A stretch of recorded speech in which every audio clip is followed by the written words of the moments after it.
बोलो श्री रामचंद्र भगवान की जय। सो सुनिति ऋष गयउ सुखाई देखहु काम प्रताप बढ़ाई। तुलसीदास जी ने दशरथ जी में अब कभी काम को देखा, काम का दर्शन हुआ। मेरे प्यारे यहाँ तीन इकट्ठे हुए हैं, तीन, काम क्रोध और लोभ। मंथरा लोभ, कैकेयी क्रोध और राजा दशरथ। अब ये तीन इकट्ठे हो तो कहां जाना होता है? राम जी राजा बनेंगे क्या? काम क्रोध और लोभ ये तीनों तो छोड़ने की बात है। अब ये तीनों छोड़ने के बदले तीनों इकट्ठे हो गए। तीन में से अगर एक भी जीवन में आ गया तो मनुष्य अशांत हो जाता है, मनुष्य बाबरा हो जाता है। और वे तीनों के तीन यहाँ इकट्ठे हो गए, काम क्रोध और लोभ। मैंने आपको पहले बताया था ना परसों, ये तीन इकट्ठे हुए तो कहाँ ले जाते हैं? काम क्रोध मद लोभ सब नाथ।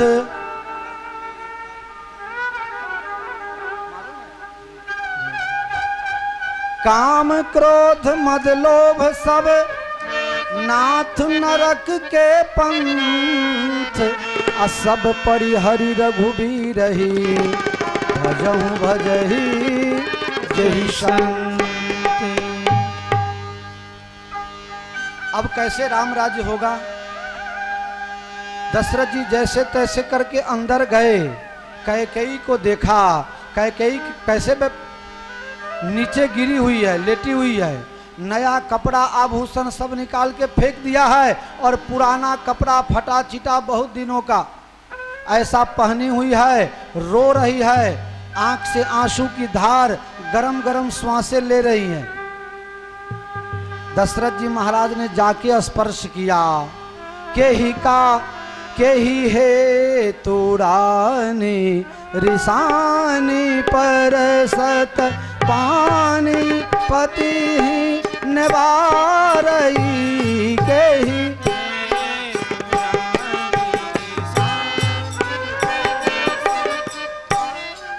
के ही हे तू रानी रिसानी। हे रानी तुम क्यों गुस्सा में हो? गुस्से में क्यों हो? स्पर्श किया और हाथ को पकड़ के और कैकेयी ने जोर से झटका लगा के हटा दिया। परसत पानी पति ही निभा रही, झटका मार के। कैकेयी छूना नहीं मुझे। क्या हुआ है?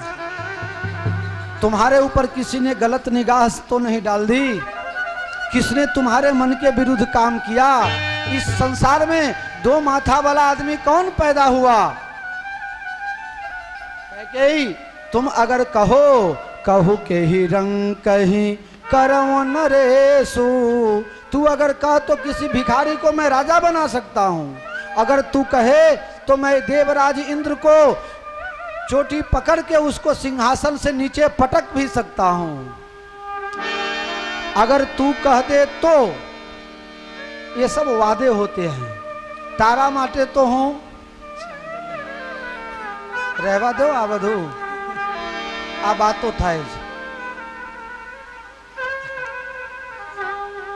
कहू के ही रंग कहीं करो नरेशु, कहू के ही निरपति निकासो देशु। अगर तू कहे तो मैं राजा इंद्र को भी इंद्रासन से बर्खास्त कर सकता हूं। ये ताकत मेरे अंदर है। बार बार कहराऊ सुमुखी सुलोचन पिक बहनी। कारण मोहि सुनाऊ गजगामिनी निज कोप करा। हे सुंदर मुँह वाली, हे हाथी के समान चलने वाली, हे मृग के समान आंख वाली, तुम्हारे गुस्से का कारण तो बता। तुलसीदास जी महाराज ने कहा, ला गई कुमुख बचन शुभ कैसे ला गई। दशरथ जी ने क्या कहा? सबसे पहले थोड़ी सी चर्चा हमारे पुराने सेवक लोग सब जानते हैं, जो नए जुड़े हैं वो भी जान जाएं। दशरथ महाराज की अपने देशी हिसाब, हाँ देशी, दशरथ जी महाराज की 60 वर्ष की अवस्था हुई, संतान नहीं हो रहा था। गुरु महाराज ने कृपा की तो संतान हुआ। 1 साल तो यज्ञ चला, 60 साल के बाद किसी को संतान पैदा हो, वो संतान 28 साल का हो जाए। राम जी 16 साल के थे तो जनकपुर आए, और यहां से जब अयोध्या गए तो 12 साल के बाद वनवास हुआ। कितना हुआ?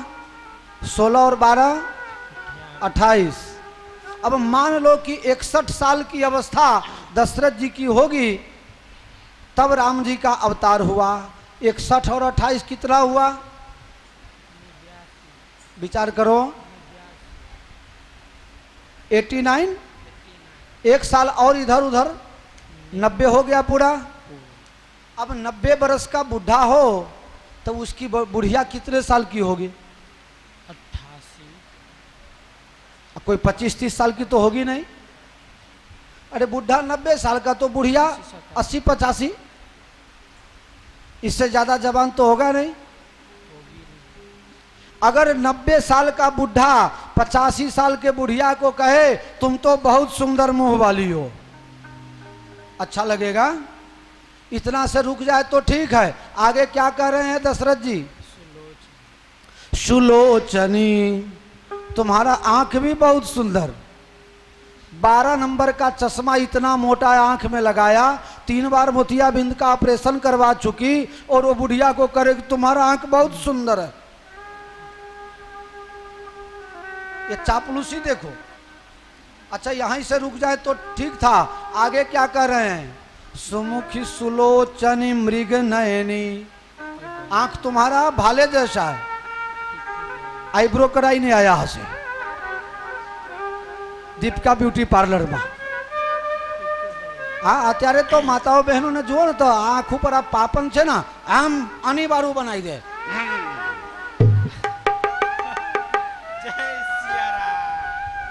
मैं एक जना ने पूछ्यू क्या बहनों आ सेटिंग शू काम करावता हसे? जैसे आ लोग पासे भाला नहीं ना, એટલે આ ભાલા બનાવી રાખે છે, મારી નાખે એમ।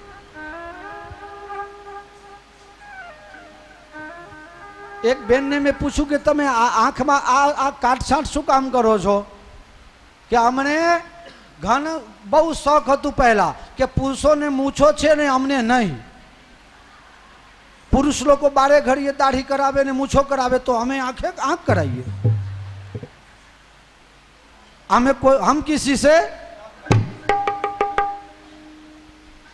अच्छा इतना ही से नहीं रुके, आगे और भी बात है भाई। लिखा हुआ है वही कहता हूं, हाँ मेरे मन की बात नहीं है। सुमुखी सुलोचनी पिक बहनी, ओ हो कहू पड़ो दोहाओ हांभरी ले, याद रखजो। क्या कर रहे हैं दशरथ जी? पिक बहनी, पिक कहते हैं कोयल को। बुढ़िया तू बोलती हो तो कोयल के जैसी बोलती हो। आ डोशी बोले आखा घर में कोई ने गमे, आ डोहा ने हूँ हुज्यू। पिक बहनी તમે બોલો છો ને તો કોયલની જેમ મીઠું લાગે છે। હજી બાકી છે હો એક પોઈન્ટ।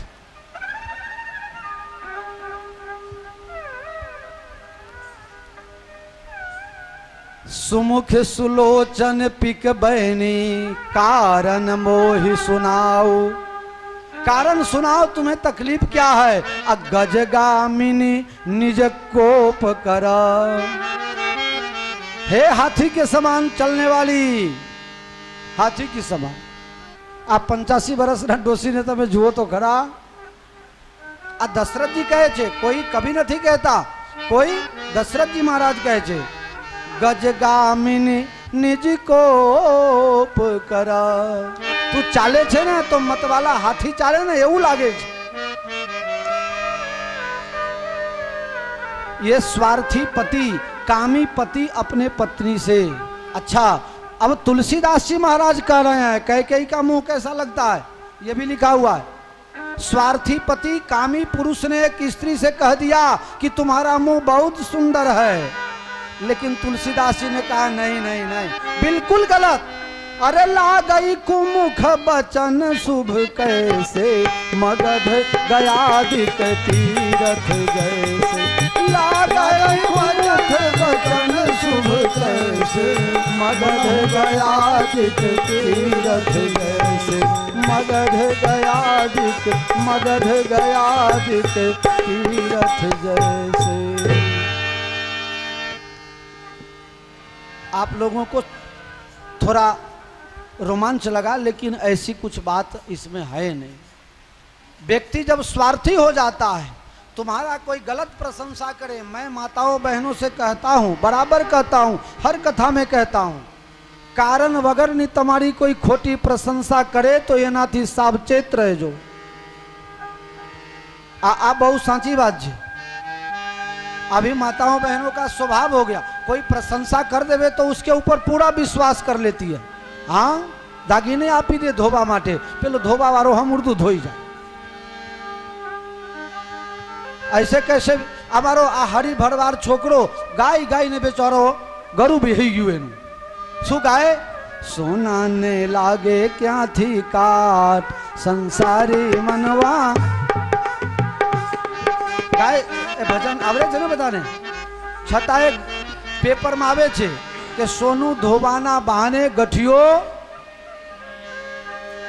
सोना में काट लागे क्यांथी, अने लागे नहीं तो तमे धोबराओ छो शा माटे।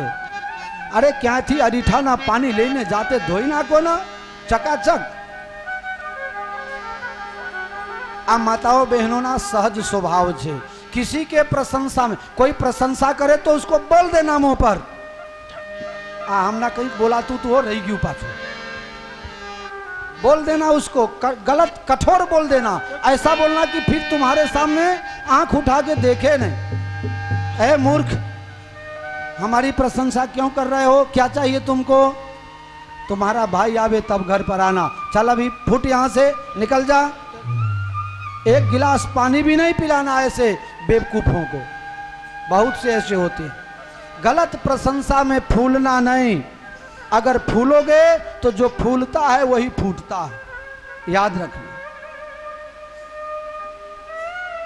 और स्वार्थी व्यक्ति गलत प्रशंसा ही करते हैं, क्योंकि आपकी प्रशंसा करके उसको अपना स्वार्थ साधना है।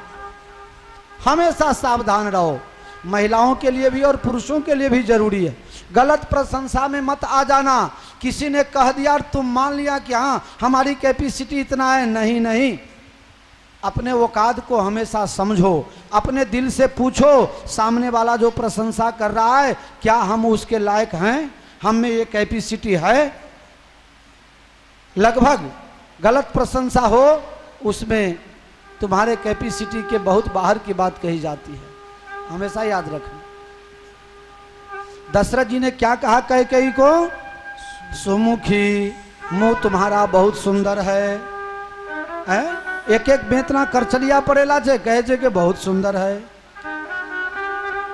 सुलोचनी तुम्हारा आंख भी बहुत सुंदर। 12 नंबर का चश्मा लगा हुआ है, इतना मोटा चश्मा। कान के ऊपर चश्मा रहता नहीं है तो उसमें कपड़ा बांध करके लटकाए हुए है बुढ़िया। अब तो भी ये स्वार्थी आदमी कह रहे हैं सुलोचनी तुम्हारा आंख बहुत अच्छा है। पिक बहनी, वास्तविक बात यह है कि बूढ़े बूढ़िए की बात कोई घर में सुनता नहीं है। अभी तो बच्चे कह देते हैं ए बुढ़ा तू चुपचाप यहाँ बैठे रहना, हमारा मेहमान आवे तो बात मत करना, तमे छना मना बेही रहो, तमने टाइम सर खावानु मले छे ना, बस हमारा मेहमान आवे तो टक टक नहीं करवानु। अरे तमारी बात क्या करूँ छू? 99% એવું બને છે। અમારા કથામાં આયા ને એમાં કોઈની વાત નહીં હો, માફ કરજો। હા આના બહારની વાત છે, ऐसे बाहर की बात है। તમારા સગાબલાની ये बात नहीं हो, पाछा कही दो ये ना है बाहर। તમે જે ગામથી આયા છો ને એ ગામની ये बात नहीं, ये ना थी ये बाहर।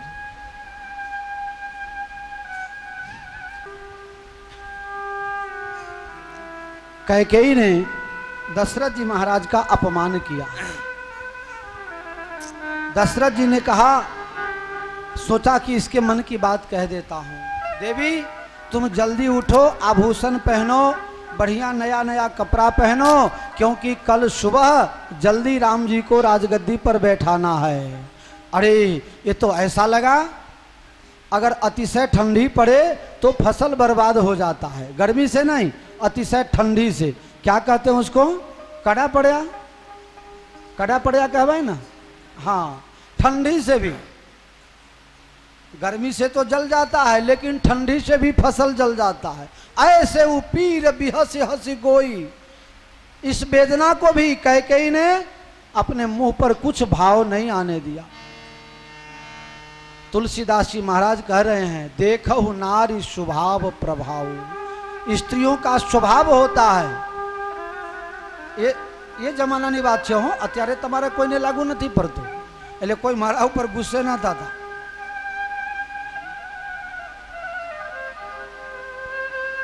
क्षमा याचना કરી લેવી પડે ને। અને તુલસીદાસજી મહારાજને જે હોય તે એમને લખ્યું કે મહિલાઓ છે ને મનમાં કઈ હોય, અંદરમાં કઈ હોય અને ઉપર કઈ કહે, કઈ બોલે અને એને પચાઈ જાણે, એ આનો સ્વભાવ। देखो नारी स्वभाव प्रभाव। कैकेयी ने स्त्री बड़ी पीड़ा को, वेदना को सह लिया। और वास्तविक बात कहता हूँ, जो सहन शक्ति माताओं बहनों को है पुरुषों को नहीं है। भर दिन सुबह में 4 बजे उठती है, घर का काम करती है, बच्चों को संभालती है, साफ सफाई, घर का बहुत काम होता है। पहले मुझे सब पता नहीं था, लेकिन भैया मैं 4-5 आदमी स्टाफ रहता हूँ, एक ही मंदिर है लेकिन नहीं बन पाता है साफ सफाई। आप लोग आओ देखो तो लगे बाबा लोग को आओ, बाबा होए ना बाबा होए, हम जी क्या कौन साफ करे। तो माताएं बहनें इतना काम करती है, फिर भी देखो कथा में संख्या किसकी ज्यादा है? कथा में भी यहाँ की बात नहीं, सब जगह माताओं बहनों की ही संख्या ज्यादा होती। काम में देखो तो यही लोग, ये लोगों के अंदर बहुत दया करुणा भी बहुत होता है। किसी के दुख को देख करके तुरंत द्रवीभूत हो जाए, कोई खाली खाली रो रहा हो तो भी इनको रोना आ जाता है। हाँ, जान नहीं पहचान नहीं तो भी रोना आ जाता है। बताऊं एक गौ गम्मतनी बात, मोहन जी तमे कहो तो कहो, कोई ने कहता नहीं ना, ना कहशो, हाँ कही दो जाहिर में कि खानगी में, खानगी में कहूँ छो बता ने, कोई ने कहता नहीं। एक बार राजा के घर में काम करने वाली नौकरानी रोने लगी, रोते रोते ही आई काम करने, समझो।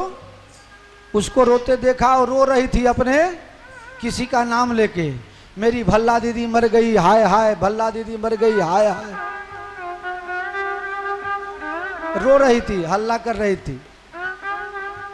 अब ये रोना पहले तो सही भी था, अभी बिल्कुल गलत। आपने गुजरात में बता रोए ना, अब आ कीधेलू छे એટલે શું કહું તો એ કહી દઉં, થોડી રમૂજ થાય ને એટલે। कैसे रोती है? हाय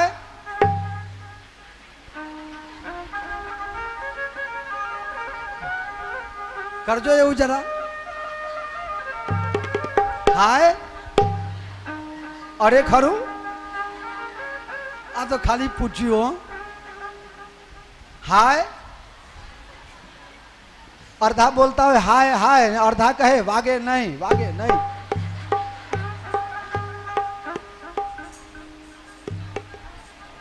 आ खरेखर जो छाती कूटे, बोलो दवाखाने ले जવું પડે कि नहीं, पर आ तो रोવું પડે एम हाय।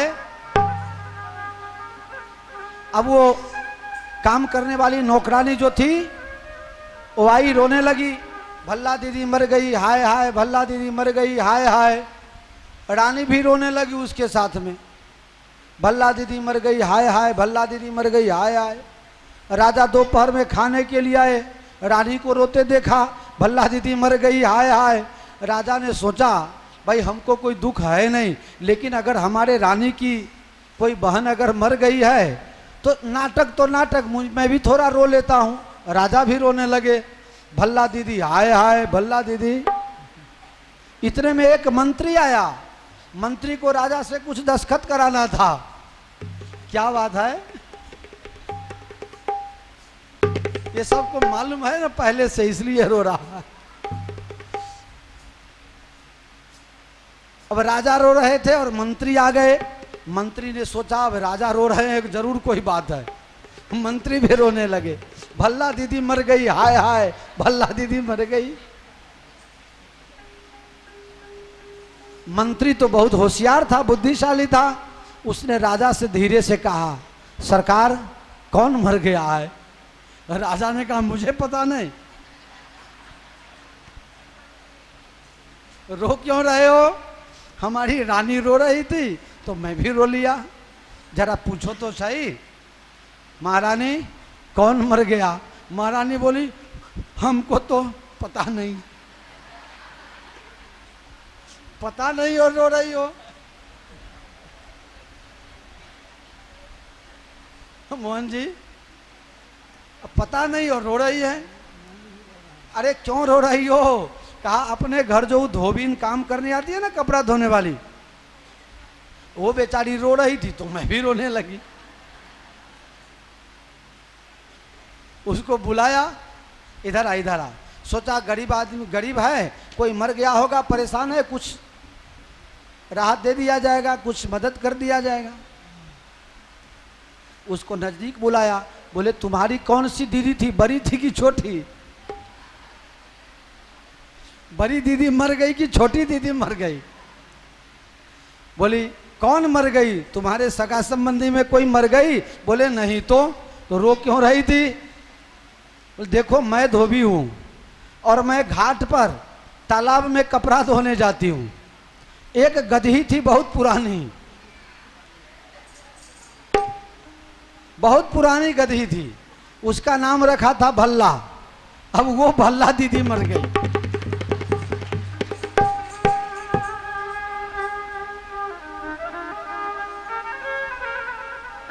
एक गधी मर गई, इसमें राजा और मंत्री सब के सबको रुलाया।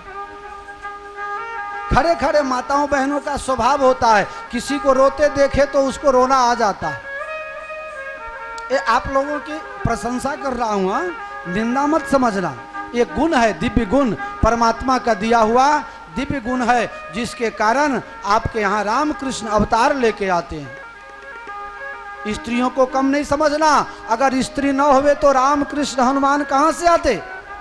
इन सब की एक अपनी महत्ता है। भाई सब लोग यहाँ पुरुष लोग जितने हो, अपने अपने घरवाली का जय एक बार बोल दो। अब मैं कैसे जय बोलाऊं? अपने अपने ऐसे ही बोल दो, जय जय। देखो कोई जय नहीं बोल रहा है, घर पर आवे तो खिलाना नहीं ठीक से, जय कोई नहीं बोल रहा है।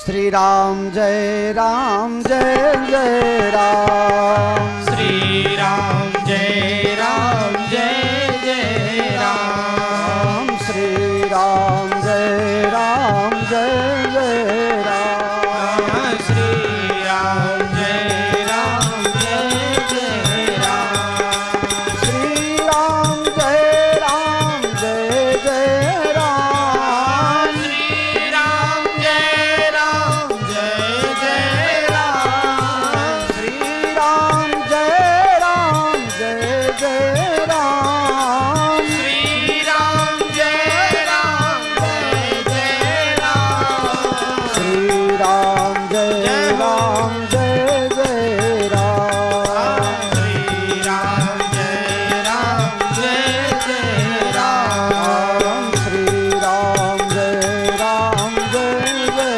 राम, श्री राम जय राम जय जय राम। ओ श्री रामचंद्र भगवान की जय। दशरथ जी से, दशरथ जी कैकेयी से पूछ रहे हैं, बताओ तुम्हें क्या चाहिए? राम जी को राजगद्दी बैठा रहा हूं, अब तो खुश हो जाओ। कैकेयी कुछ नहीं बोली। अरे क्या चाहिए बोलो, जो चाहिए वो दूं। कैकेयी कह रही है शादी करके आए 40 साल हो गया,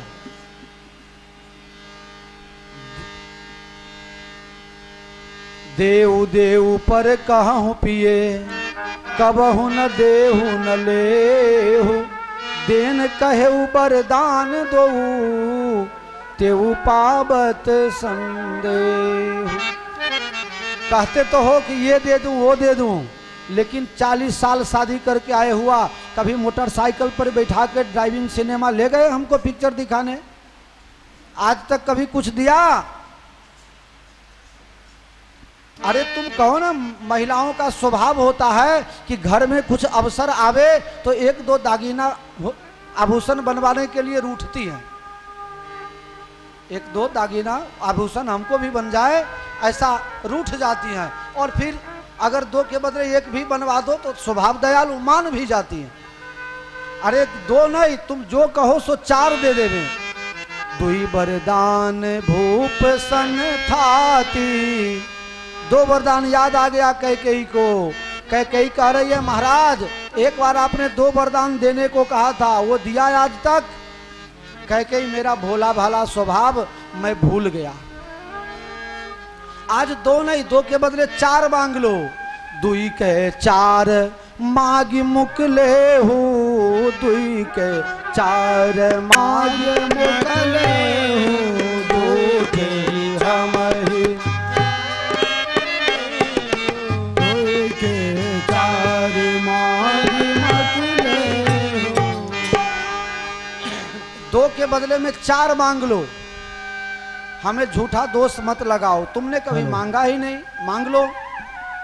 कहाँ मांग ले, हम मांगे और तुम दो, इसकी कुछ गारंटी है क्या? इसकी क्या गारंटी मैं मांगूं और तुम दे दो? कहाँ गारंटी है? मैं राम जी का शपथ खा के कह रहा हूं, जो मांगोगी आज हम दे देंगे। अब तो गारंटी हो गया।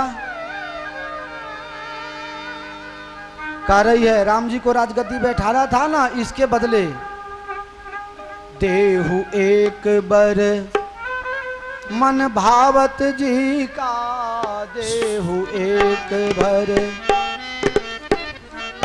एक वरदान ये दे दो कि भरत जी को राजगद्दी बैठा दो, राम जी को नहीं। दूसरा वरदान ये 14 बरस राम तापस वेश विशेष उदासी, 14 बरस राम बनवासी। क्या बात। तापस वेश विशेष उदासी, 14 बरस राम बनवास, राम बनवास। वाह, सदा सुहागनी राग है भैरवी, मुझे बहुत पसंद। प्यारे 14 वर्ष के लिए राम जी को सुन करके राजा दशरथ जी के हृदय के टुकड़े टुकड़े हो गए। देवी सही में मांग रही हो कि हमारे साथ कुछ मस्करी कर रही हो? नहीं महाराज, अब वो दिन बीत गया जब हम एक दूसरे को हंसी करते थे, मजाक करते थे, अब नहीं, ये बिल्कुल सत्य है। राजा दशरथ जी ने कहा ऐसा मांग लो कि गुरु जी के घर जाकर के राम जी रहें। राम जी को वनवास क्यों? राम तो साधु चरित्र हैं। रामो विग्रहवान धर्म साधु सत्य पराक्रम। वाल्मीकि जी को किसी ने कहा धर्म धर्म सुनते हैं लेकिन धर्म की कोई मूर्ति भला है? धर्म जहां देखो राम जी की मूर्ति की प्रतिष्ठा, माता जी की मूर्ति की प्रतिष्ठा, शंकर जी की प्रतिष्ठा, लिंग की प्रतिष्ठा, लेकिन कहीं धर्म की प्रतिष्ठा है? लगभग नहीं ही कहोगे आप लोग। तो वाल्मीकि जी से कहा वाल्मीकि जी आप तो राम जी के अवतार से पहले रामायण लिख दिए, इतने बड़े आप ज्ञानी हो, तो आप एक काम करो, धर्म की एक मूर्ति बनाओ। और वाल्मीकि जी एक मूर्ति बनाने लगे। बनाते बनाते 6.5 फुट का मूर्ति तैयार किया, उसमें प्राण प्रतिष्ठा किया। और प्राण प्रतिष्ठा किया तब किसी ने पूछा इस मूर्ति का नाम क्या? इस मूर्ति का नाम क्या है? धर्म है लेकिन कौन सा, किसकी मूर्ति बन गई? देखा मूर्ति बनाया धर्म का, लेकिन मूर्ति बन गया राम का। और वाल्मीकि जी ने लिख दिया, रामो विग्रहवान धर्म साधु सत्य पराक्रम। धर्म यानी राम, राम यानी धर्म। राम जी की मूर्ति ये धर्म की मूर्ति है। देवी, राम जैसे बेटा के लिए तुमने क्या मांग दिया? सही में मांग रही हो महाराज? देना है कि नहीं देना है वो बोलो पहले। देहु कि लेहु, देना है तो हाँ बोल दो, नहीं देना है तो ना बोलो। लेकिन एक बात सुन लो, देना ही पड़ेगा। होत प्रात मुनि बेश धरी, जौन राम बन जाए, मोर मरन राउर यजस नृप समझिए मन माए। कल सुबह होगा, राम जी अगर जंगल में न जाएंगे तो मैं मर जाऊंगी, तुमको अपजस लगेगा। कैकेयी क्या कह रही है? होत प्रात मुनि बेश धरी, सुबह होते अगर राम जी वन में न जाएंगे तो सुन लो, मैं मर जाऊंगी और मेरा बाप आएगा तुम्हारे ऊपर 302 लगा देगा।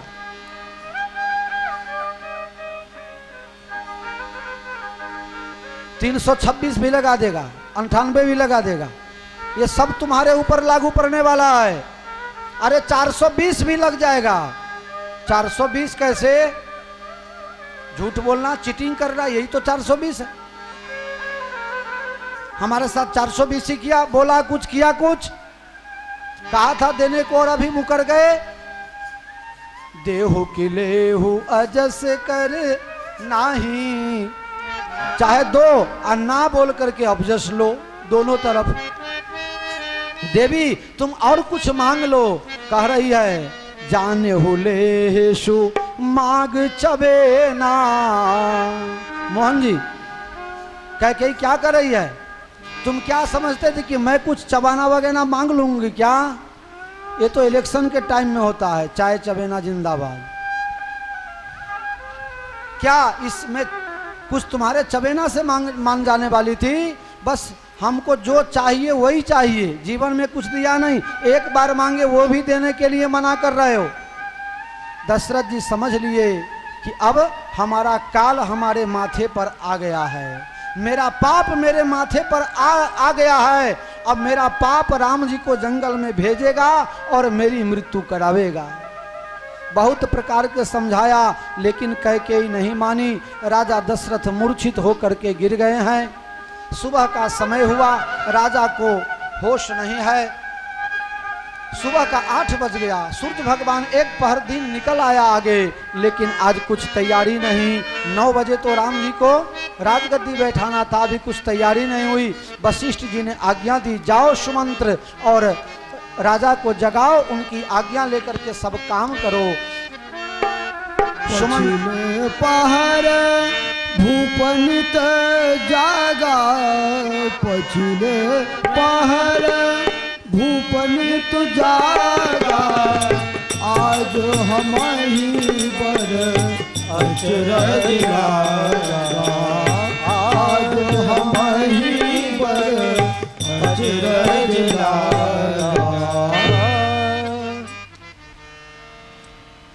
सुमंत जी आए कैकेयी के भवन में, महाराज को नीचे गिरा हुआ देखा। राम राम जप रहे थे लेकिन होश नहीं था। महारानी से पूछा, महाराज को क्या हुआ है? भाई मुझे पता नहीं, पूरी रात राम राम कह के रात बिताया है। अब आप जाओ, राम को बुला के लाओ, तभी बात बनेगी। मंत्री ने सोचा, दुखी जीव को राम का नाम ही आराम दे सकता है। यहाँ साक्षात राम जी आ जाएंगे तो राजा को कुछ राहत हो सकता है। सुमंत मंत्री गए और राम जी पूजा कर लिए थे, आरती करके और पुष्पांजलि करने की तैयारी थी। और इतने में सुमंत मंत्री आ गए। महाराज, हे राजकुमार, आपको अभी पिताजी बुलाए हैं। पूजा का वस्त्र बदला भी नहीं था, वही पीताम्बरी पहने, पांव में खड़ाऊ भी नहीं। तुरंत चल दिए, कपड़ा बदलने के लिए भी नहीं रहे। राम जी तुरंत मंत्री के साथ। लोगों ने देखा लेकिन फोटो अच्छा नहीं लग रहा था। आज राम जी का फोटो अच्छा नहीं लग रहा था। तुलसीदास जी महाराज गए, कैमरा लेकर के राम जी का फोटो लिया, लेकिन वो फोटो अच्छा नहीं आया। बताऊं कैसा आया फोटो? राम कुभात सचिव संग जाही, आ देख लोग जहां तहां बिल खाही। राम कुभाती खराब तरह से जा रहे हैं। क्यों? आज राम जी खराब क्यों लगे तुलसीदास जी को? क्योंकि तुलसीदास जी की उपासना है राम बाम दिस जान की, लखन दाहिनी ओर, ध्यान सकल कल्याण में सुर कर तुलसी तो। राम जी अच्छे तब लगते हैं जब बाएं तरफ जनक नंदनी और दाहिने तरफ हमारे लखन भैया होते हैं। आज न जानकी है न लक्ष्मण है, तो राम जी का पोज अच्छा नहीं आया। राम कुभाती सचिव संग जाही, देख लोग जहां तहां बिल खाही। राजा के यहां पहुंचे, प्रणाम किया। महाराज को राम जी ने प्रणाम किया, आशीर्वाद पाया। महाराज आपकी ऐसी स्थिति क्यों बनी? दशरथ जी होश में थे नहीं, कुछ बोल नहीं पाए। कैकेयी ने कहा राम तुम्हारे ऊपर इन्हें बहुत प्रेम है, इसी कारण ये बेहोश हो गए हैं। माँ मुझे तो लगता है कि मुझसे कुछ अपराध हो गया है, जिसके कारण पिताजी हमसे बोल नहीं रहे हैं। माँ मुझसे क्या अपराध हुआ? कैकेयी अभी बिल्कुल सत्य बोल रही है। तुम अपराध जोग नहीं ताता, तुम अपराध जोग नहीं ताता, जननी जनक बंधु सुख दाता। राम तुम अपराध के योग्य नहीं हो। तुम तो जननी जनक माता पिता और बंधुओं को सुख पहुंचाने वाले हो। तुम तो सुख के सागर हो, करुणा के सागर हो। तुमसे अपराध हो ही नहीं सकता। माँ तो पिताजी के दुख का कारण विस्तार से सुनाओ। तुम्हारे ऊपर बहुत प्रेम। वो कैसा प्रेम? बोला मैंने तुम्हारे लिए वनवास मांग लिया, इसलिए इनको दुख हुआ।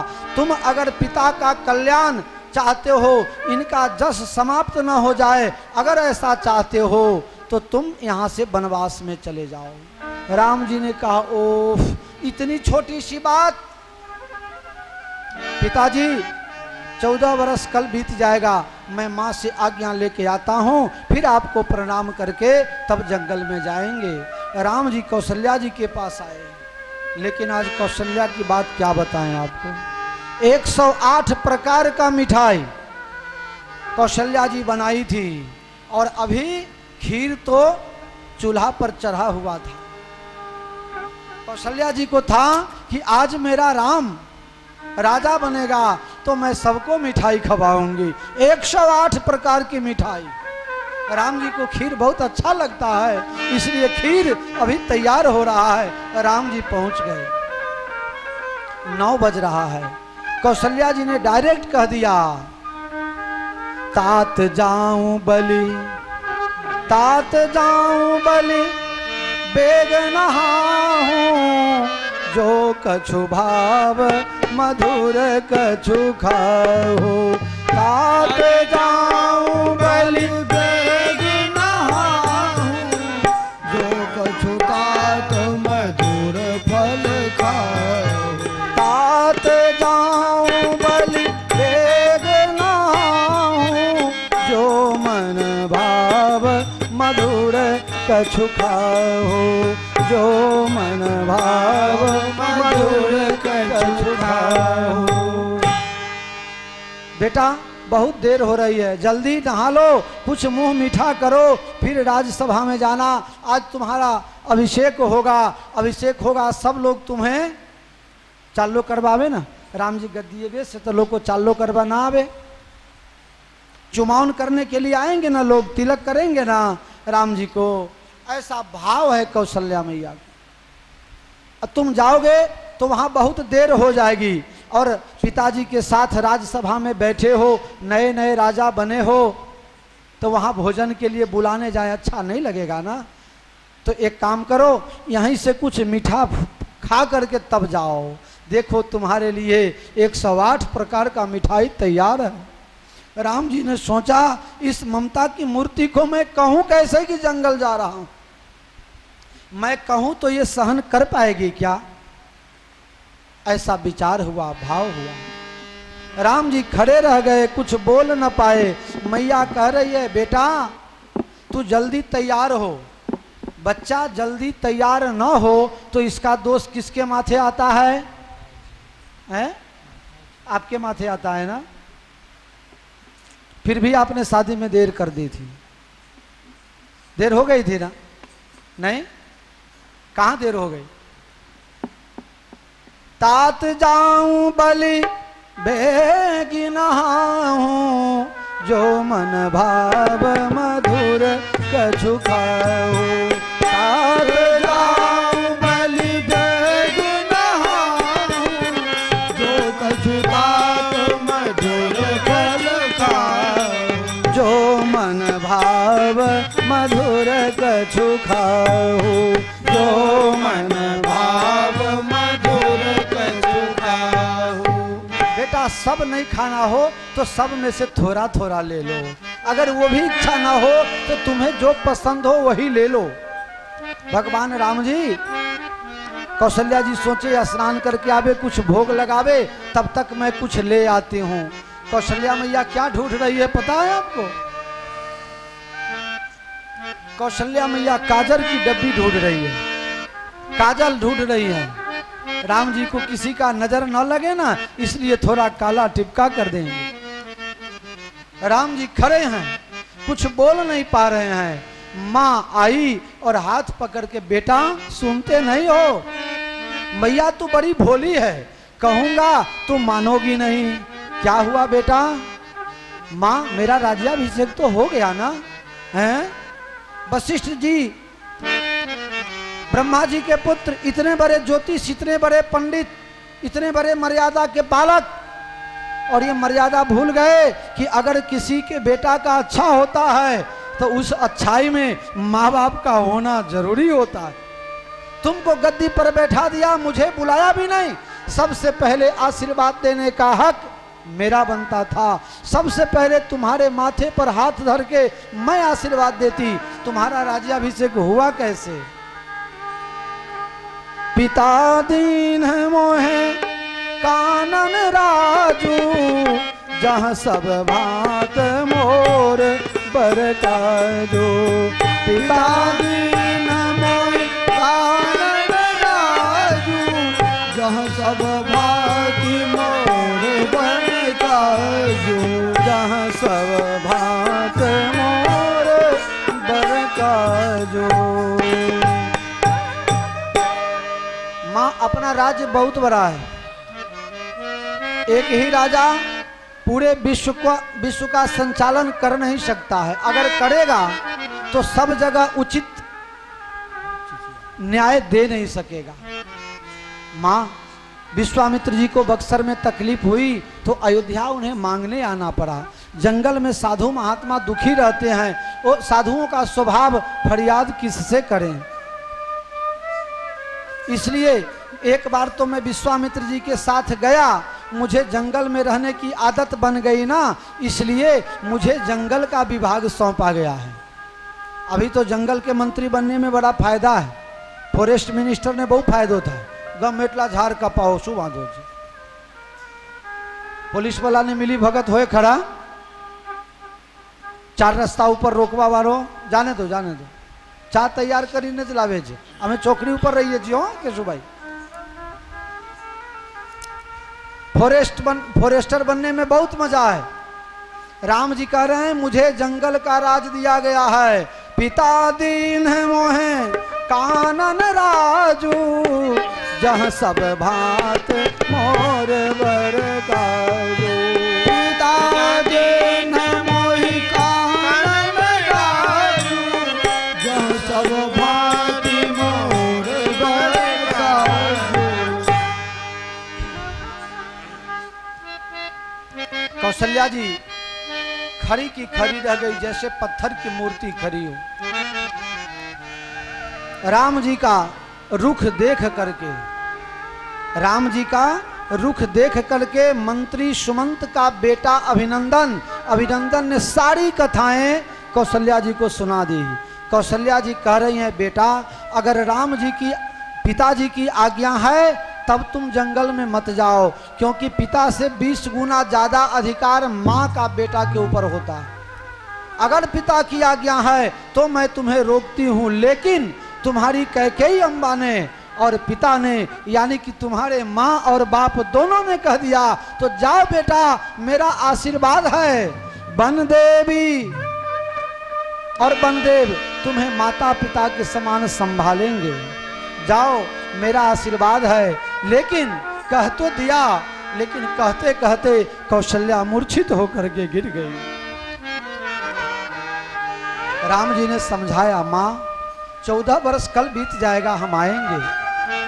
बेटा अगर तुम्हें ये कहूं कि मुझे भी साथ में ले जाओ तो तुम्हें ऐसा लगेगा कि जंगल में बोझ कहाँ से बन गई है बुढ़िया, जंगल में मुझे बोझ समझोगे, मैं आने के लिए बोल भी नहीं सकती और यहाँ रहने का हमारा कोई मतलब भी नहीं बनता है।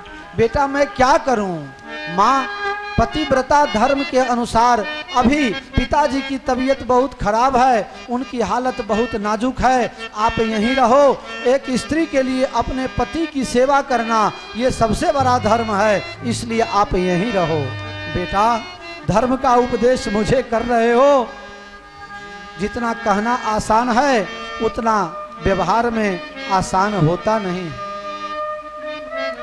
भगवान ने माँ को जैसे तैसे बना के वहां से चलने लगे तो मैया ने कहा, बेटा एक बात कहूं, बोझ मत समझना, मैं तुम्हारे ऊपर बोझ नहीं बनूंगी, लेकिन जब तुम जंगल में जाओगे वहां खाने पीने का, रसोई तो कुछ बनाना नहीं है, वन में जो कंदमूल फल मिले वही खाना है। तो जब तुम बहुत थक जाओगे और एक बट वृक्ष के नीचे बैठ जाओगे, तुम्हें बहुत थाक लग जाएगा, तो मैं एक नौकरानी की तरह तुम्हारा पांव दबा दूंगी। बहुत गर्मी का समय होगा तो पंखा लेके तुम्हारे ऊपर पवन कर दूंगी। बेटा जंगल में से फल फूल चुन करके लाऊंगी और तुम्हें खिलाऊंगी, मैं तुम्हारे ऊपर बोझ नहीं बनूंगी। माँ तुम जंगल में क्यों आना चाहती हो? बेटा दूसरा कोई कारण नहीं, एक ही कारण है, सुबह से शाम और शाम से सुबह जब इच्छा होगी तो सिर्फ तुम्हारा मुंह हमें दिखाई देवे, इसके लिए मैं तुम्हारे साथ। माँ को बेटा का मुंह प्रसन्न दिखना चाहिए और कुछ नहीं। एक कहावत है, जब कोई भी पुरुष परदेश से आता है तो उसकी घरवाली सूटकेस देखती है, माल कितना भर के लाया है, और माँ सिर्फ मुंह देखती है। मेरा बच्चा कितना दुबला हो गया है, चाहे भले तगड़ा हो के आया हो, लेकिन माँ को यही लगता है कि मेरा बेटा कैसा सूख गया है। बच्चा को कितना भूख लगा है, कितनी मात्रा में खाएगा, इसकी जानकारी माँ के हृदय को होती है। बस तुम्हारा मुंह देखें सुबह और शाम, इसीलिए मुझे ले लो अपने साथ राम। राम जी ने अनेक प्रकार से माता को समझाया, वहां से विदाई हुए। इतने में सीता जी को पता चला। सीता जी आई, माता कौशल्या को और राम जी को प्रणाम करके एक तरफ बैठ गई। कौशल्या जी पूछ रहे हैं, राम इसको क्या समझाऊं? सीता किस तरह पाली गई है वो तुम नहीं जानते हो। दीप बाती नहीं टारन कहेऊ। अयोध्या में एक बार अकाल पड़ा, अकाल एटले दुष्काल, अकाल पड़ा। वशिष्ठ जी ने कहा अगर माता जी के मंदिर में सीता जी जावे और एक दीपक जला देवे तो अयोध्या का संकट दूर हो जाएगा। कौशल्या जी ने कहा इतना बड़ा काम, इतना कष्ट का काम, इतना गर्मी का काम मेरी सीता नहीं करेगी। अयोध्या वाले का संकट अयोध्या वाले जाने। दीप बाती नहीं तारन कहेऊ। वशिष्ठ जी ने कहा अगर दीपक जलाएगी नहीं तो कोई बात नहीं, दूर से ही दीपक में जो बत्ती है उसको दूर से ही थोड़ा खिसका देगी तो भी कल्याण हो जाएगा। कौशल्या जी ने कहा नहीं तो मेरी सीता झुलस जाएगी, जल जाएगी, इतना गर्मी सीता सहन नहीं कर सकती है। दीप बाती नहीं तारन जियन मोर जिन जगबत रहू, दीप बाती नहीं तारन कहू। सोई सिय चलन चाहत बन साथा, आय सुकाह होई रघुनाथ, आय सुकाह होई रघुनाथ। इतनी सुकुमार सीता है। आगे माता जी कह रही हैं कौशल्या जी कि कैसे सीता जी को पाला है। सीता जी आई तो 9 बरस की थी ना, 9 बरस की बहू बन के आई थी। कैसे पाला है बताऊं? आज की सास को सुनने के लिए बहुत जरूरी है। अभी की सासें जो हैं अपने पुत्र वधू का फॉल्ट ही ढूंढती रहती, इतना बड़ा मिले तो इतना बड़ा कर देती है। वो भी किसी की बेटी है ना। पुत्र वधू मत समझो, उसको बेटी समझ के घर में रखो, तब वो तुमको माँ। अगर सास बनोगी तो तुम्हारा सांस निकालने का काम वही बहू करेगी। जो जो सास है उसका सांस निकालती है बहू, और जो जो माँ है उसकी बेटी बन के रहती है बहू। पलंग पीठ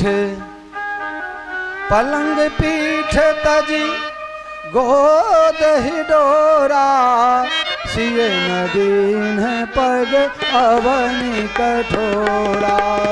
पलंग पीठ तजी गोद हिडोरा, सिए नदीन पग अवनि कठोरा। कौशल्या जी सीता जी को कैसे संभालती थी सुन लीजिए। आप लोगों को भी घर में बहू आई है या आएगी, जिसको है वो ऐसे भी सुन लो, और जिसको नहीं है आने वाली है वो भी सुन लो। 2, 4, 5 साल तक तो संभालो, फिर बाद में जैसा हो तैसा। लेकिन क्या सुंदर दृष्टांत रामायण में है। पलंग पीठ, चाहे पलंग के ऊपर सीता जी सोती हैं, अब पलंग पर से उठती हैं तो पलंग पीठ तजी गोद, पलंग को छोड़ा तो कहाँ? गोद यानी कि खोड़ा माँ, गोद में आ गई। और गोद में से कहाँ जाती है? देखो बहू को संभालने का। पलंग पीठ तजी गोद, गोद तजी ही डोरा। आहा, क्या सुंदर पालन हुआ है सीता जी का।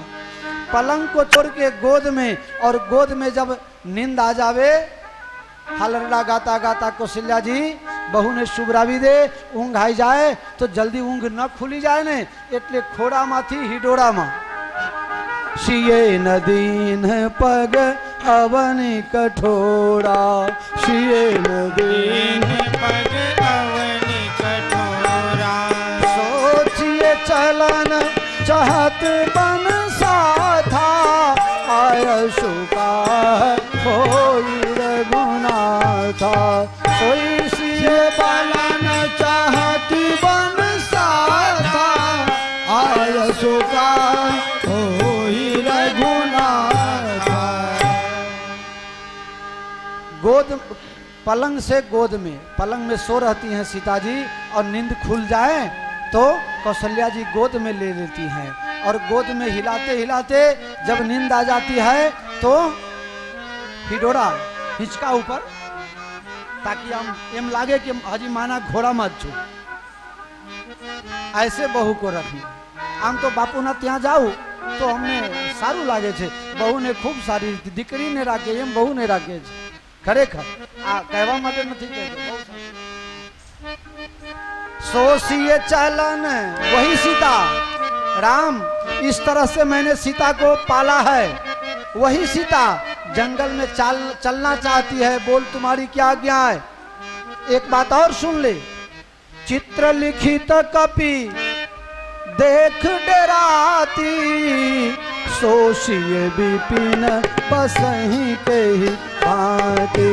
चित्र लिखित कवि देखि डराती, सोशिय विपिन बसहि के भांति। चित्र लिखित दीवार में अगर बंदर का फोटो देख जाए तो सीता जी को डर लगता है। अरे जंगल में तो कितना भयानक भयानक जंगली जानवर रहता है, बाघ का चिघार, नदी पानी का जो झरना, इतना आवाज, पहाड़ में अगर कोई एक बार बोले तो 10 बार सामने से प्रतिध्वनि सुनाई देती है, इतना भयानक लगता है। रात में लाइट पंखा का कोई गुजारा नहीं, इसमें चोर राक्षस सब घूमते रहते हैं। सीता जंगल में कैसे रहेगी? राम जी आज पहली बार 12 साल से अधिक हो गया शादी किए हुए, लेकिन आज पहली बार मां की उपस्थिति में राम जी सीता जी से बोल रहे हैं। मोहन जी, मां हो और राम सीता बात करें, ऐसा अभी तक बना नहीं था। हमारे मोहन जी ने उच्चे हो डोहा ने ऊपर न सीटा ली दीधा, अंबा बेन नीचे आता डोहा ऊपर आवे ज नहीं। हमारा ये शर्म रागे हूँ बीजा डब्बा में जतो रहो लो मोहन जी हाची बात नहीं। मोहन जी कहे बापू आ डब्बा में हमलू पछी आऊ छू, उठे 6ठा नंबर में जतो रहो, 31 नंबर अर्धा सीट ऊपर ऊँघी ने आयो छू। बोलो अंबा बेन नी दया थी। जय सियाराम कहो, आज कीधु नहीं कोई। जय सियाराम। ना बता कहो ना जय सियाराम। पाप लागे तो मने आप जो जोर थी। जय सियाराम। जय सियाराम। फोटो में अगर बंदर देख जावे तो सीता जी डर जाती हैं, वो कैसे रहेगी जंगल में? राम जी पहली बार मां की उपस्थिति में सीता जी से बात कर रही हैं। देवी जंगल में बहुत दुख है, अनेक प्रकार के चोर राक्षस घूमते फिरते हैं, पहाड़ का पानी बहुत भारी होता है, वो पचने में बड़ा भारी होता है, जल्दी पचता नहीं है, सर्दी हो जाता है, एलर्जी तरह थी जाए। वहां कैसे रहोगी? भोजन का कुछ ठिकाना नहीं, आज यहाँ कल कहाँ है ठिकाना। सर्दी गर्मी बरसात तुमसे सहन नहीं होगा। दूसरी बात कि मेरे वियोग में मेरी माँ जब जब व्याकुल होगी तो सुमुखी माँ तो हित राखो, तो तुम यहीं रह जाओ। सीता जी ने कहा प्रभु आपने मुझे अगर यहाँ रखने का निश्चित कर लिया हो तो आपकी मर्जी, मेरा क्या चलेगा। आप स्वामी हो और मैं आपकी सेविका हूं, आप जो कहो ये करना हमारा धर्म है। लेकिन प्रभु एक बात कहूं, एक वस्तु मेरे बस में नहीं है।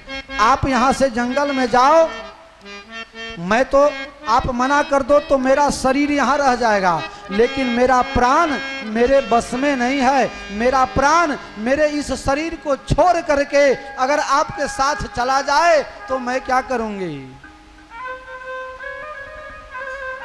भगवान कह रहे हैं देवी क्या कहना चाहती हो? हाँ प्रभु, तुम ही मेरे मंदिर, तुम ही मेरी पूजा, तुम ही देवता हो।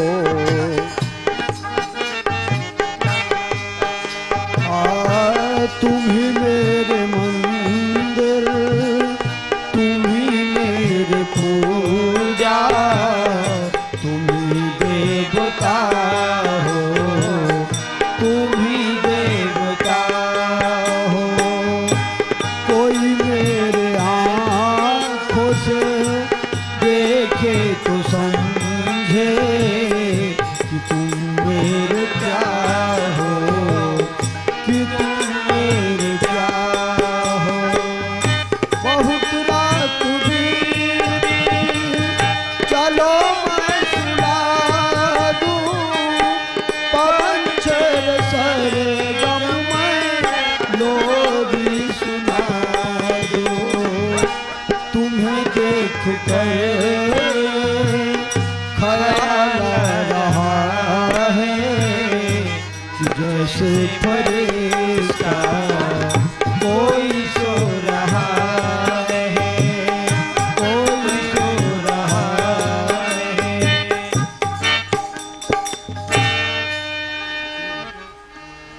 सीता जी कह रही हैं कि प्राण को मैं नहीं रोक सकती, वो मेरे बस में, मेरा शरीर अयोध्या में और मेरा प्राण आपके साथ। महाराज आपने कहा ना कि जंगल में बहुत दुख है। अच्छा, जंगल में हमारे लिए दुख है और आपके लिए दुख नहीं है। धर्म पत्नी वही है जो दुख में सुख में हमेशा पति का साथ देवे, सुख में साथ देवे और दुख में परेशान करे। ये नहीं वस्तु नहीं है, चाहे जैसे भी हो आज शाम तक ला के देना पड़ेगा, नहीं तो हमारा महाराज नहीं तो नहीं, बहुत सरस कथा कहे आ घनश्याम महाराज। नहीं तर सुई गया छे महाराज, जागो छो, नहीं तर जागता रहे जो, नहीं तर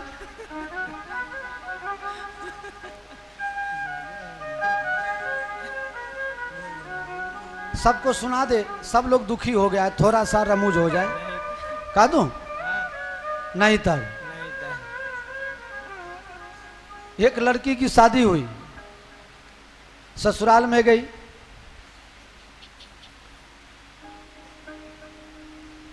तो उसके मित्रों ने बताया कि देखो पहले ही दिन से घरवाली पर कंट्रोल रखना, अगर एक बार बात मान लिया दब गया तो फिर जीवन भर दब के रहना पड़ेगा, एकदम पावर से रहना, कमजोर होके नहीं रहना, नहीं तो फिर जीवन भर पानी भरवाएगी।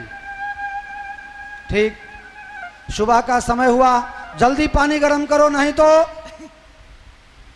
जल्दी पानी गर्म करो नहीं तो, बेचारी पानी गर्म करके नहाने के लिए ला दी। थोड़ा ही देर हुआ, गरम गरम चाय जल्दी लाओ नहीं तो, बेचारी डरते डरते गरम चाय करके ले आई।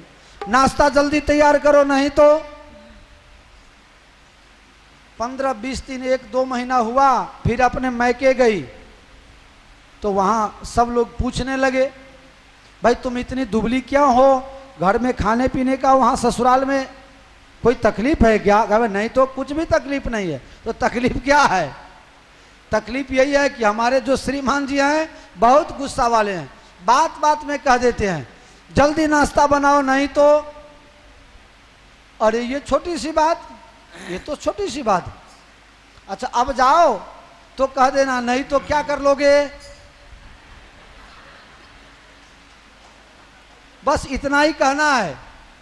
अब दूसरी बार गई ससुराल, सुबह का समय हुआ, जल्दी पानी गर्म करो नहीं तो, वो भी अपने सहेली से सीख करके आई थी ना, कहा नहीं तो क्या कर लोगे, नहीं तो मैं ठंडे पानी से नहा लूंगा।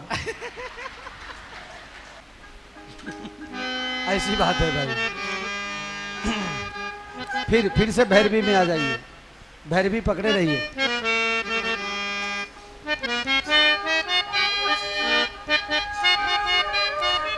प्यारे, सीता जी कह रही हैं कि इस संसार में अनेक संबंध हैं, माँ बाप बेटा भाई, हर प्रकार का संबंध है, लेकिन महिलाओं के लिए, माताओं बहनों के लिए एक ही संबंध ऐसा है जहां वो खुश होकर रह सकती है, अपने हर प्रकार की खुशी। ऐसे ऐसे पतिव्रताओं की कथा आती है। एक ऐसे महात्मा थे, उनकी घरवाली भी बहुत पवित्र और महात्मा भी बहुत पवित्र, लेकिन एक बार किसी वेश्या में उनका मन आसक्त हो गया, खाना पीना छोड़ दिया, बहुत दुखी रहने लगे।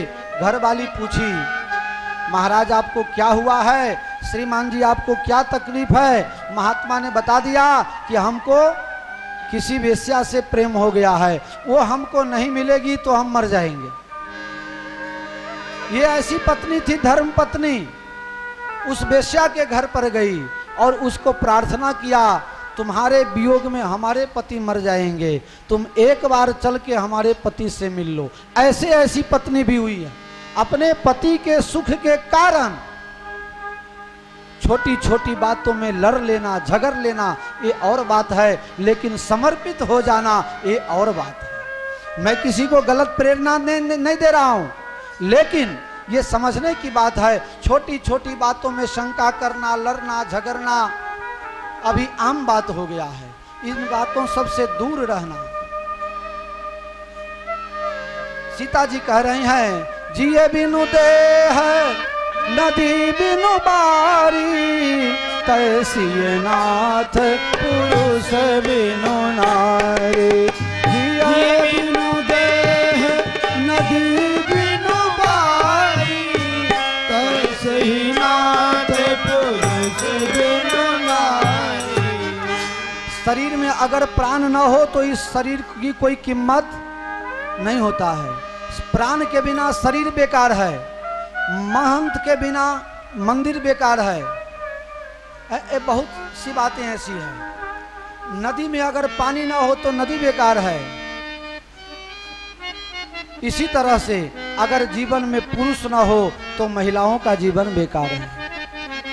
हे प्रभु, दुख सुख जो भी होगा हम आपके साथ में रहेंगे, नहीं तो दुनिया के लोग क्या कहेंगे। सीता जी ने सुख में राम जी का साथ दिया और दुख में साथ छोड़ दिया। सीता जी को बहुत मनाने का प्रयास किया गया, लेकिन सीता जी नहीं मानी। सीता और राम दोनों चलने लगे। लक्ष्मण जी दौड़ करके आए, हे स्वामी, मुझे छोड़ करके आप कहाँ जा रहे हो। लक्ष्मण, जिस राज्य में प्रजा दुखी हो उसके राजा को बहुत पाप लगता है। लक्ष्मण जी ने कहा, भले राजा भरत हैं, भरत को पाप लगे या पुण्य लगे मुझे क्या लेना देना, मैं आपके साथ सेवा में आऊंगा। पिताजी की तबीयत ठीक नहीं है, माता पिता की सेवा करना पुत्र का कर्तव्य होता है। मैं वनवास जा रहा हूँ, भरत शत्रुघ्न यहाँ नहीं है, वो मामा के गांव गए हुए हैं, यहाँ एक तुम्हारी जवाबदारी है। लक्ष्मण जी ने कहा, भैया बड़ी अच्छी बात किए हो, मुझे तो पता नहीं कि मेरा पिता दशरथ हैं। जब मैं छोटा था और पालने में सोता था, नींद नहीं आती थी तो माँ उठा के गोद में ले लेती थी और गाती थी, तात तुम्हारे मातु देही, तात तुम्हारे मातु देही, तात तुम्हारी मातु देही। राम सब भांति स्नेही, राम सब भांति स्नेही।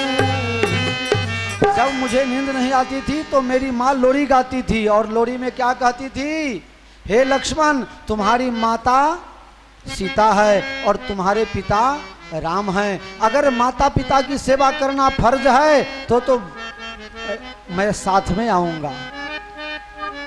अनेक प्रकार से राम जी ने समझाने का प्रयास किया। लक्ष्मण जी ने कहा, प्रभु आप जो कहो वो सब मैं समझ रहा हूं, लेकिन मेरी एक बात आप सुन लो, साथ में ले चलो तो ठीक है, नहीं तो तुमको छोड़ने के लिए कुछ दूर तक मैं आऊंगा ना। हाँ ठीक है, आना, मैं तुम्हें छोड़ने के लिए सरजू नदी तक आऊंगा।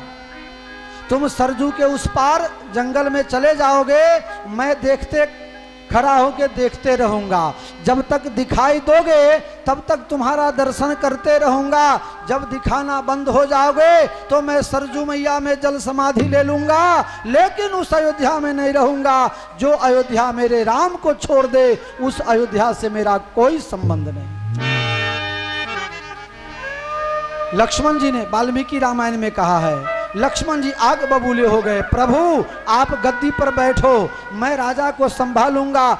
जो राजा स्त्री के कहने से अपने धर्म प्रिय, अपने सत्य प्रिय बेटा को वनवास में दे देवे, ऐसे राजा को पागल घोषित करके, ऐसे राजा को पागल घोषित करके जेल में बंद कर दो और आप राज करो। राम जी थोड़े गुस्से हो गए, भाई ये क्या बोल रहे हो, हमारे पिता के समान किसी का पिता आज तक हुआ ही नहीं, जिसने सत्य की रक्षा के लिए अपने प्रेम को छोड़ दिया और अपने प्रेम को छोड़ने के बाद व्याकुल पड़े हैं। ऐसा बाप किसी को नहीं हुआ जो धर्म के चलते, धर्म को बचाने के लिए सबको छोड़ सकता है। इससे बड़ा व्यक्ति दुनिया में हो ही नहीं सकता। ऐसे पिता के लिए ऐसा कहना ठीक नहीं। लक्ष्मण जी ने कहा तो साथ में ले लो, जाओ अपनी माँ से आज्ञा मांग करके हमारे साथ चलो। लक्ष्मण जी सुमित्रा के पास गए, मैया बस तुमको प्रणाम करने ही आया हूँ, राम जी जा रहे हैं जंगल में। अरे मैंने तो आरती तैयार करके रखी, तू पहले कह गया था राम जी राजा बनेंगे, अब जंगल में जाएंगे। माँ कैकेयी के कर्तव्य के कारण राम जी को जंगल में जाना पड़ रहा है। तो बेटा तू यहां क्यों आया? तुम्हारी माँ मैं नहीं, तुम्हारा बाप दशरथ नहीं, तुम्हारे माँ और बाप तो सीता और राम हैं। तू यहाँ आया क्यों? जा माँ बाप की सेवा में चला जा, राम की सेवा में चला जा। इस दुनिया में उसी माँ का कोख धन्य होता है जिसका बेटा भगवान का भक्त हो। जिसका पुत्र भगवान का भक्त नहीं हुआ उस माँ को 9 महीना तक पेट में बोझ धारण करने का कोई मतलब नहीं होगा। पशु भी बच्चा पैदा करते हैं, मनुष्य का बच्चा पैदा होवे और वो अगर बुरे काम में ही भोग मौज में ही लगा रह जावे तो बताओ उस माँ बाप का उद्धार कैसे होगा? पुत्र किसको कहते हैं? जो पुण्य नाम के नरक से अपने पितरों का उद्धार करे उसको पुत्र कहा जाता है। बेटा तू जाओ राम जी के साथ। लक्ष्मण जी ने सोचा अब काम बन गया, भगे वहां से दौड़ करके। जैसे आप किसी हिरण को पकड़ के रात में बांध दो और सुबह होते भूल से खुल जाए और वो भाग जाए, ऐसे लक्ष्मण जी वहां से भगे। लेकिन मां ने तुरंत रोक दिया, बेटा। लक्ष्मण जी ने सोचा अब गए काम से। बेटा खड़े हो जा, मेरी एक बात सुनते जा। कौन सी बात? मां कौन सी बात? हाँ बेटा, राग द्वेष ईर्षा मद मत्सर सपने में भी इसके बस में नहीं होना। मन क्रम वचन से राम जी की सेवा करना, जिससे राम जी को जंगल में तकलीफ न हो ऐसा प्रयास करना। स्वप्न में भी तुम्हारे अंदर दुर्गुण न आ जाए इसका ख्याल रखना। लक्ष्मण जी कहे और कुछ नहीं, भगे। थोड़े 2-4 कदम ही दौड़े थे, लक्ष्मण जी के पांव रुक गए। मां क्या कह दी? सपना में भी राग द्वेष ईर्षा मत नहीं आना चाहिए। अरे मैं जागता रहूंगा तो दुर्गुण नहीं आएगा, अगर सो जाऊं और दुर्गुण आ जाए तब क्या करूंगा? मां तेरा ये लक्ष्मण आज से वचन दे रहा है कि जब तक राम जी को लौटा करके तुम्हारे गोद में न रख दूं तब तक तुम्हारा ये लक्ष्मण न नींद लेगा, न नारी को साथ में रखेगा और न भोजन करेगा। अन्न, नींद और नारी तीनों का लक्ष्मण जी ने त्याग कर दिया। सो जाएंगे तब तो सपना में दुर्गुण आएगा, सोएंगे ही नहीं दुर्गुण आएगा ही नहीं। लक्ष्मण एक और बात सुन ले बेटा, कभी ऐसा भूल से भी मत बोलना कि कैकेयी ने राम को वनवास दिया। अच्छा मैया तो किसने वनवास दिया? कौशल्या ने, सुमित्रा ने? नहीं नहीं, लक्ष्मण ने। लक्ष्मण जी ने एक बड़ा सा पत्थर उठाया, मैं राम वनवास का कारण मेरा माथा फोड़ लूं। मां ने हाथ पकड़ लिया, बेटा जरा समझो तो सही, तुम्हारे भाग राम बन जाही, दूसरे तू तात कछु नाही। भाग राम बन जाही, दूसरे तू तात कछु नाही। लक्ष्मण तुम्हारे भाग्य के कारण राम जंगल में जा रहे हैं। माँ वो कैसे? बेटा अयोध्या में था तो राम जी की सेवा बंट जाती थी, थोड़ा थोड़ा सब ले लेते थे। अब जाओगे तो तुम्हें राम जी की खूब सेवा मिलेगी। अच्छा ऐसी बात है, तब तो ठीक है। माँ ने कहा बेटा एक और कारण बताऊं, तुम कौन हो? तुम्हारा स्वरूप क्या है? असली स्वरूप क्या है? शेषनाग। लक्ष्मण तुम शेषनाग हो। इस पृथ्वी के ऊपर पापियों का बहुत बड़ा बोझ हो गया है। पृथ्वी के ऊपर पापियों का बोझ, और पृथ्वी का बोझ तुम्हारे माथे, तुम्हारे माथे पर बहुत वजन हो गया है। भगवान जंगल में जाएंगे, राक्षसों को मारेंगे तो पृथ्वी का बोझ हल्का होगा, तो तुम्हारे गर्दन भी सीधे हो जाएंगे। इसलिए राम जी तुम्हारे चलते जंगल में जा रहे हैं। लक्ष्मण जी ने मैया को प्रणाम किया, राम जी के चरणों में प्रणाम किए हैं। राम लक्ष्मण जानकी दशरथ महाराज के पास आए। दशरथ जी ने कहा, अपराध कोई करे फल किसी को भोगना पड़े, भगवान की ये बड़ी विचित्र लीला है।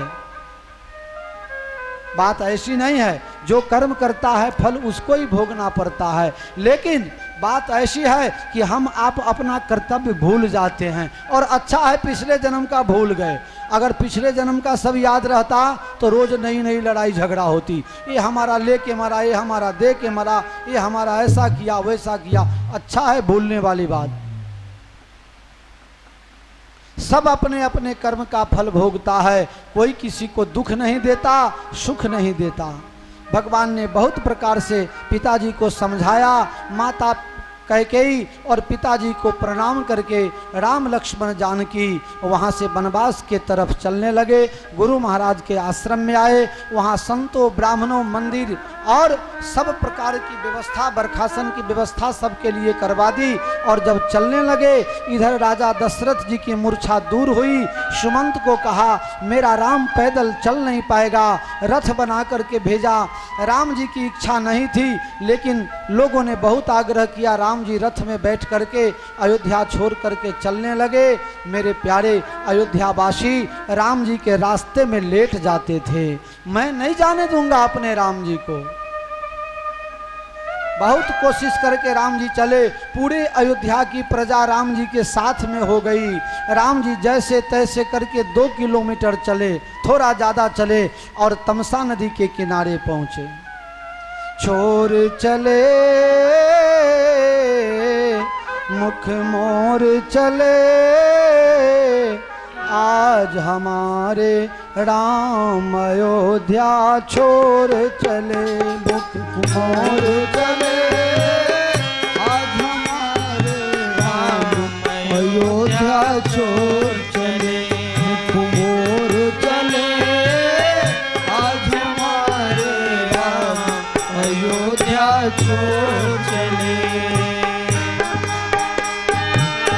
वनवासी वनराज दुलारे, वनवासी वनराज दुलारे, अवध से नाता छोड़ चले।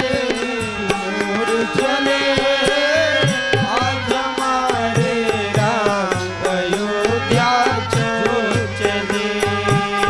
नगर नगर में डगर डगर बीचे रोए प्रजापुरवासी।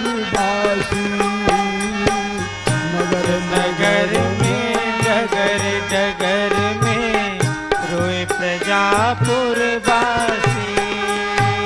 जिनको राज तिलक होना था, वही बने वनवासी।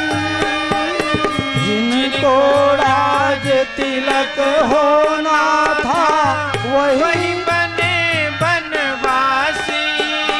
ओ अवध से नाता तोड़ के भगवन, अवध से नाता तोड़ के भगवन, बन से नाता जोड़ चले। छोड़ चले, आज हमारे राम अयोध्या छोड़ चले। जैसे बछड़ा छूट जाने से रोया करती है गैया। जैसे बछड़ा छूट जाने से रोया करती है गैया, वैसे ही अब रोए रही है राम लखन की मैया। हाजी राम लखन की मैया। बालक बूढ़े नर नारी को, बालक बूढ़े नर नारी को, राम से सकता छोड़ चले।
भगवान पहली रात तमसा नदी के किनारे रुके।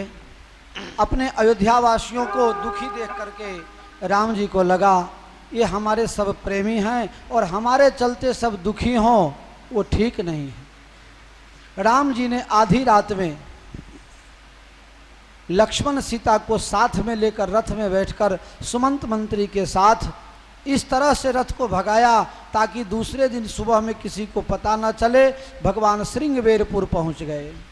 सुबह में राम जी की प्रजा जगी, राम जी को न पाकर इधर उधर दौड़ने लगी, इधर उधर गिरने लगी, बेभान हो गई, सब बेहोशी की अवस्था छा गई। सब लोगों ने सोचा चाहे जहां राम जी होंगे वहीं हम जाएंगे, बिना राम के अयोध्या में हम नहीं रहेंगे। दो चार ऐसे प्रेमी थे, देखो प्रेम अयोध्या वासियों ने किया, प्रेम गोपियों ने कन्हैया से किया। हम राजी हैं उसी में जिसमें तेरी रजा है। सच्चा प्रेम वो है जो अपना स्वार्थ नहीं देखता है, सच्चा प्रेमी वो है जो सामने वाले के अनुसार समर्पित हो जाता है। ये सच्चा प्रेम है। अगर हमारे किसी व्यवहार से हमारे प्रेमी को दुख लगे, ऐसा व्यवहार हमको नहीं करना चाहिए।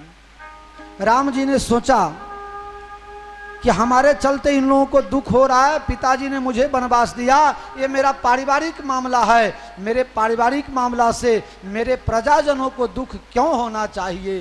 ये सच्चे राम जी का सच्चा प्रेम, इसलिए राम जी चले गए।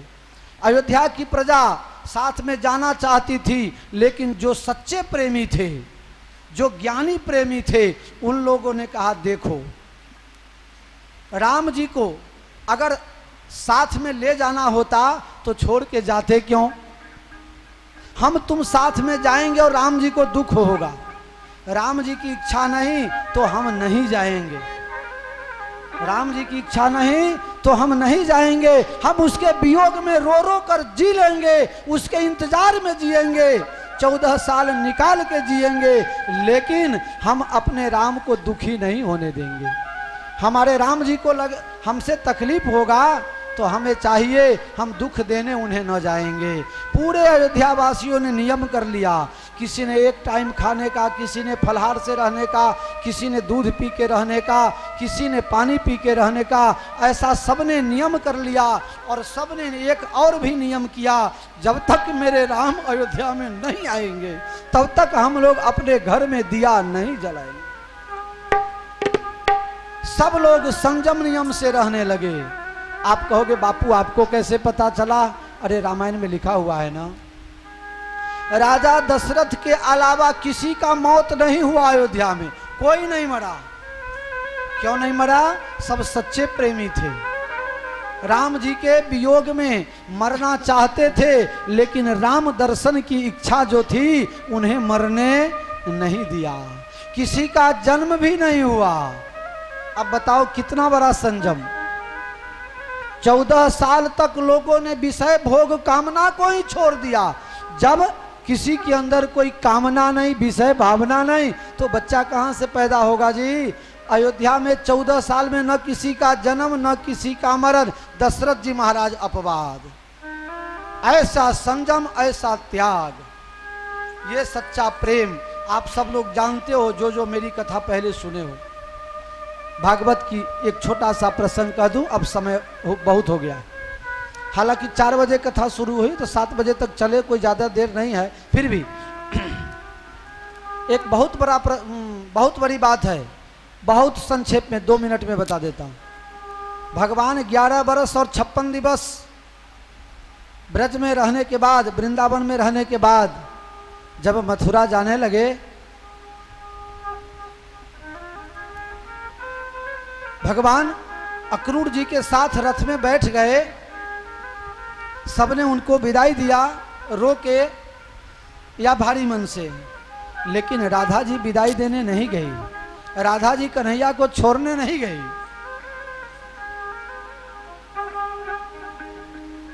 किसी ने कहा भी कन्हैया जा रहा है, जाके मिल तो लो।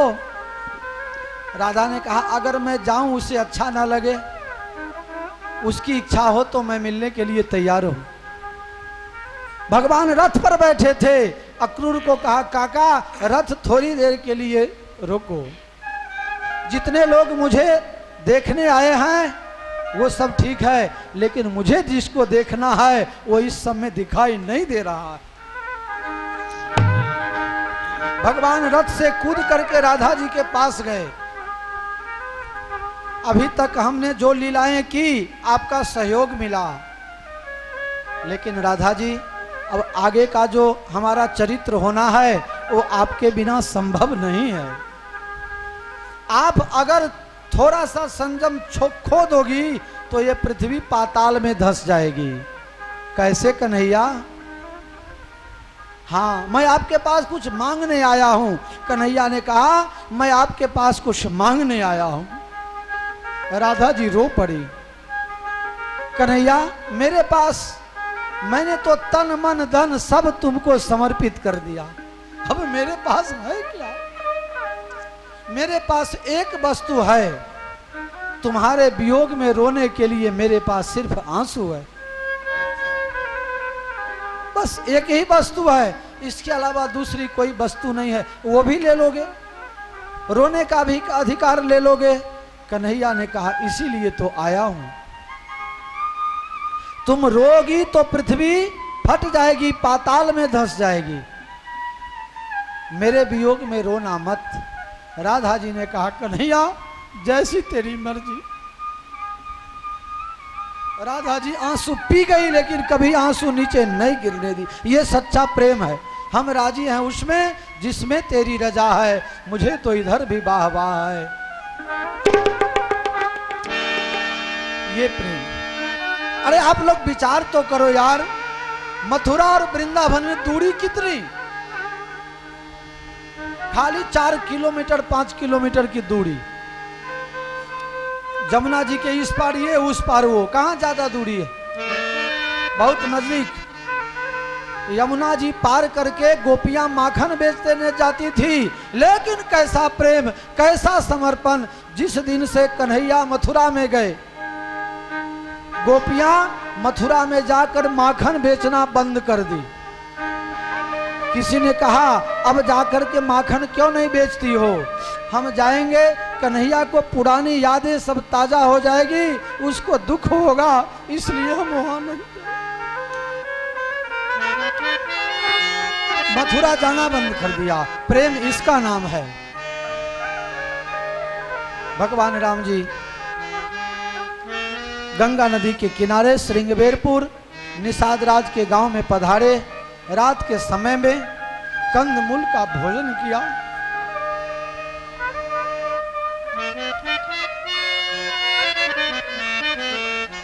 छप्पन प्रकार का भोग जिन्हें लगता है, ऐसे राम जी को आज कच्चा पक्का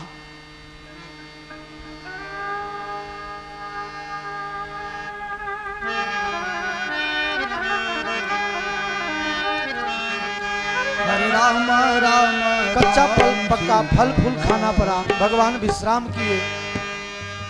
यहाँ एक संवाद है।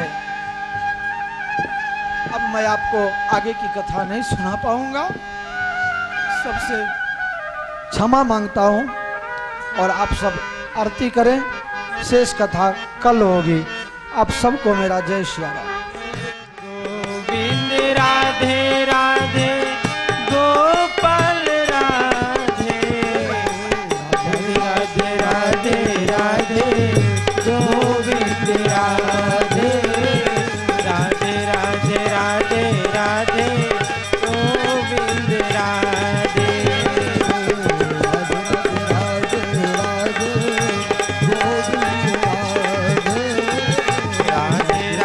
राधे राधे गोविंद राधे। गोविंद मेरो है, गोपाल मेरो है। गोविंद मेरो है, गोपाल मेरो है। कीरति कलित ललित सिय पी की आरती श्री रामायण जी की। आरती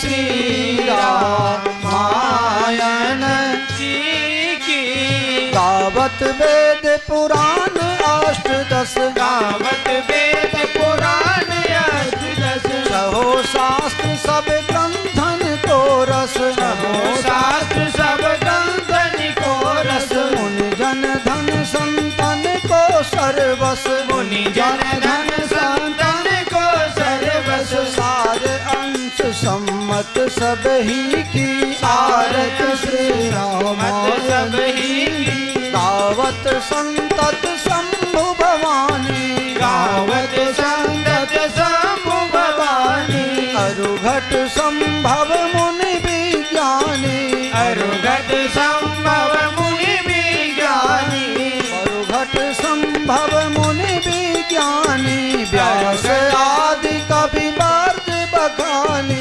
काकभूषण गरुड़ के प्रीति। आरती श्री रामायण जी की। कलिमल हरण विषय रस फीकी, सुभग श्रृंगार मुक्ति जुगती की। कलन रोग भव तात मात सब विधि तुलसी की। आरती श्री रामायण जी की। तीरथ कल ललित शिल्पी की। आरती श्री रामायण जी की। आरती श्री रामायण जी की। आरती श्री रामायण जी की। कर्पूर गौरम करुणावतारम संसार सारम भुजगेन्द्रहारम सदा वसंतम हृदयारविंदे भवम भवानी सहितम नमामि। मंगलम भगवान विष्णु मंगलम गरुड़ध्वजा मंगलम पुंडरीकाक्षो मंगलाय तनोहरे। सर्वमंगल मांगल्ये शिवे सर्वार्थ साधिके शरण्ये त्र्यंबके गौरी नारायणी।